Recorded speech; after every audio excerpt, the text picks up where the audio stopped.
राधे कृष्णा। नल राजा और दमयंती रानी की कथा। प्राचीन समय में राजा नल और दमयंती रानी सुखपूर्वक राज्य करते थे। उनके खूब राजपाट था। उनके 2 पुत्र थे, सायर और नीर। उनके राज्य में प्रजा सुखी और संपन्न थी। एक दिन की बात है, रानी की दासियां पानी भरने के लिए नदी पर गई। वहां उन्होंने देखा नगर में जगह जगह औरतें 16 श्रृंगार करके पीपल की पूजा कर रही हैं। तब दासियों ने पूछा, आप सब ये किसकी पूजा कर रही हो? आज क्या त्योहार है? तो उन औरतों ने बताया कि हम दशा माता की पूजा कर रही हैं। आज के दिन सभी सुहागिन महिलाएं दशा माता की पूजा करके व्रत करती हैं और कथा कहकर दशा माता का डोरा लेकर इस डोरे की पूजा करके गले में बांधती हैं। दासियों ने पूछा, डोरा लेने से क्या होता है? उन औरतों ने कहा, डोरा लेने से अपने घर में सुख समृद्धि, अन्न धन, लक्ष्मी, पुत्र तथा सभी मनोकामनाएं पूरी होती हैं। दासियां जब लौटकर महल में आई तो रानी दमयंती ने उनके देरी से आने का कारण पूछा। तो दासियों ने कहा, महारानी जी, आज नगर की सभी सुहागिन महिलाएं दशा माता की पूजा और व्रत कर रही हैं, तो हम सब वही कथा सुन रही थी, तो थोड़ी देर हो गई। रानी ने दासियों से इस व्रत की पूजन विधि और महिमा के बारे में सुना। तो रानी बोली, मुझे भी दशा माता का व्रत करना है, जल्दी से सारा इंतजाम करो। फिर रानी ने 16 श्रृंगार करके विधि अनुसार दशा माता और पीपल की पूजा करके डोरा ले लिया और गले में पहन लिया। जब राजा नल ने रानी दमयंती को देखा, तब राजा की नजर रानी के गले में बंधे हुए पीले रंग के डोरे पर पड़ी। राजा ने पूछा, रानी सा, आपके इतने गहने होने के बाद भी आपने यह पीले रंग का डोरा क्यों पहना है? रानी ने कहा, यह दशा माता का डोरा है। इससे दशा माता प्रसन्न रहती हैं और अन्न धन लक्ष्मी सब देती हैं। तब राजा बोले, रानी, आपको क्या कमी है? आपके पास तो सब कुछ है, इस डोरे से क्या हो जाएगा?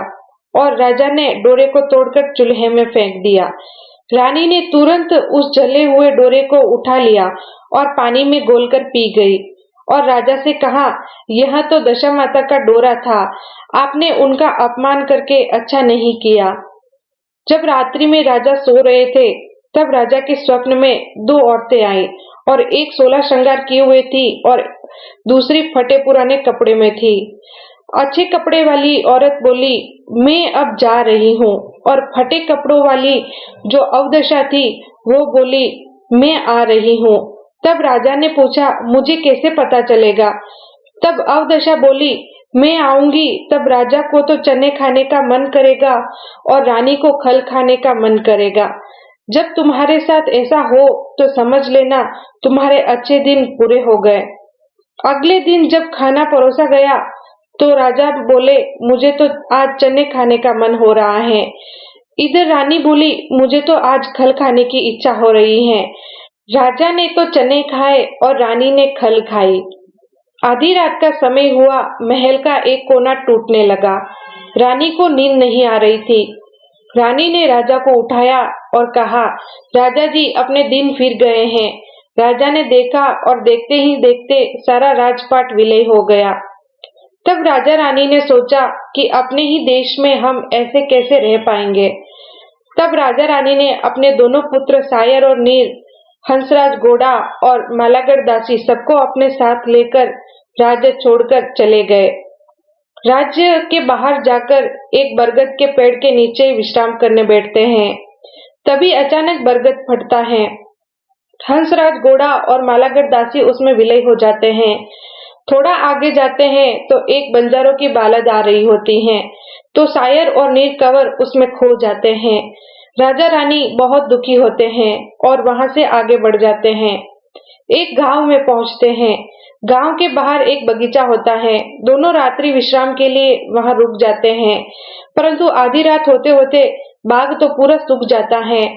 तब रानी राजा को जगाती हैं और बोलती हैं, राजा, ये हरा भरा बाग तो पूरा सूख गया है, अभी माली आएगा तो लड़ाई करेगा। वे वहां से आगे बढ़ जाते हैं। सुबह माली आया और देखा तो बाग सूखा था। उसने सोचा कौन पापी यहाँ आया जो हरा भरा बाग सूख गया। आगे चले तो रास्ते में राजा के मित्र का गांव आया।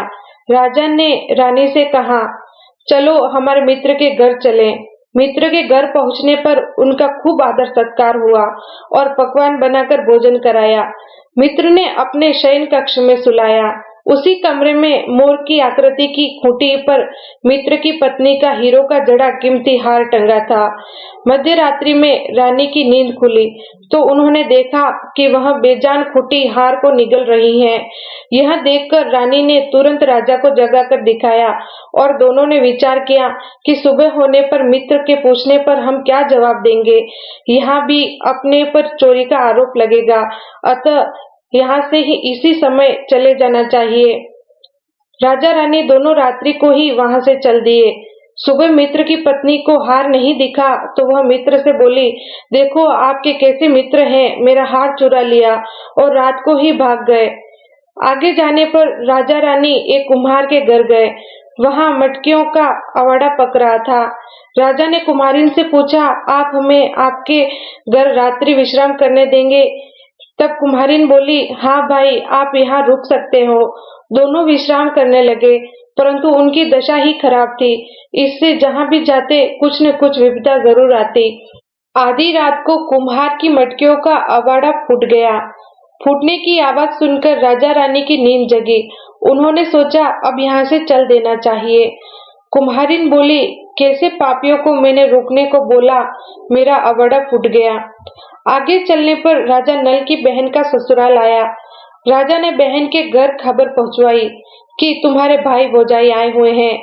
खबर देने वाले से बहन ने पूछा, उनके हाल चाल कैसे हैं? वह बोली, दोनों फटे हाल हैं, पैदल ही आए हैं तथा वे दुखी हाल में हैं। इतनी बात सुनकर बहन थाली में रोटी प्याज लेकर आई। ननद के इस व्यवहार से दुखी होकर रानी ने उस रोटी और प्याज को पनगट की पाल पर जमीन में दबा दिया। दोनों आगे चले, दोनों भूखे मरने लगे। चलते चलते उन्हें एक नदी मिली। राजा ने नदी में से मछलियां निकालकर रानी से कहा, आप इन मछलियों को भूनो, मैं गांव में से परोसा लेकर आता हूँ। नगर सेठ सभी लोगों को भोजन करा रहा था। राजा गांव में गया और परोसा लेकर वहां से चला तो रास्ते में चील ने झपटा मारा तो सारा भोजन नीचे गिर गया और एक दाना राजा के मुंह पर गिर गया। राजा ने सोचा कि रानी विचार करेगी कि राजा तो भोजन करके आ गया और मेरे लिए कुछ भी नहीं लाए। उधर रानी मछलियां भूनने लगी तो दुर्भाग्य से सभी मछलियां जीवित होकर नदी में चली गई। रानी उदास होकर सोचने लगी कि राजा पूछेंगे और सोचेंगे कि सारी मछलियां खुद खा गई। जब राजा आए तो दोनों एक दूसरे की मन की बात समझ गए और सब तरफ से परेशान होकर थके हुए वहां से आगे चल दिए। चलते चलते वे एक नगरी में पहुंचे और राजा ने एक सेठ के यहाँ लकड़ियां लाने की नौकरी कर ली। सेठ उनको एक सेर अनाज देता था और रानी ने एक वेश्या के यहाँ उसको श्रृंगार करवाने की नौकरी कर ली। वेश्या रानी को 2 पैसे देती थी। एक दिन वेश्या के जेवर पलंग पर पड़े थे तो पलंग से गायब हो गए। वेश्या ने सोचा कि ये जेवर इसी रानी ने चुराए हैं। उसने रानी को बहुत मारा मगर वह कुछ नहीं बोली और दूसरे दिन फिर से काम पर पहुंची तो वेश्या ने सोचा ये पापी पेट के कारण इतनी मार खाने के बाद भी फिर काम पर आई हैं। उसको रानी पर दया आ गई। इस तरह 1 साल बीत गया और दशा माता के दिन आए। राजा ने सेठ से कहा, आज मुझे 1 सेर के बजाय 2 सेर अनाज देना, मुझे दशा माता का व्रत करना है। रानी ने वेश्या से कहा, मुझे 2 पैसे की बजाय 4 पैसे देना। इस तरह दोनों ने दशा माता का व्रत किया और पीपल की पूजा की और गले में वेल बांधी। कुछ दिनों बाद उस नगरी की राजकुमारी का स्वयंवर था। स्वयंवर में देश विदेश के राजा आए हुए थे। राजा ने सोचा मैं भी स्वयंवर देखने जाता हूँ। सभा में हथिनी को सजाया गया और उसकी सूंड में वरमाला दे दी गई और कहा, हथिनी जिसके गले में माला डालेगी वो ही राजकुमारी से विवाह करेगा। तब हथिनी ने दूर खड़े फटे हाल कबाड़ी जैसे दिखने वाले राजा नल के गले में वरमाला डाल दी। लोगों ने सोचा हथिनी ने गलती कर दी तो राजा नल को मार पीट कर भगा दिया जाता है। फिर हथिनी को माला दी तो राजा को खोजकर माला पहना दी। जब कई बार हथिनी ने राजा को ही माला पहनाई तो लोगों ने राजा को गले तक जमीन में दबा दिया और बोले कि अब तो राजकुमारी की किस्मत। फिर हथिनी को माला दी तो उसने जमीन में दबे राजा के सर को माला पहना दी। अब राजा ने राजकुमारी का विवाह राजा नल के साथ कर दिया। उसी रात को राजकुमारी की आंखें दुखने लगी। सबने सोचा कोई कुल देवी का प्रकोप लगता है। तब राजकुमारी की माँ ने दासी को कबाड़न के पास भेजा, ये पूछने के लिए कि उनकी कुल देवी को क्या चढ़ता है। दासी ने कबाड़न से पूछा, कबाड़न जी, आपके देवी देवताओं के क्या चढ़ता है? तो रानी ने कहा, भाग जा यहाँ से, बड़ी आई कबाड़न कहने वाली।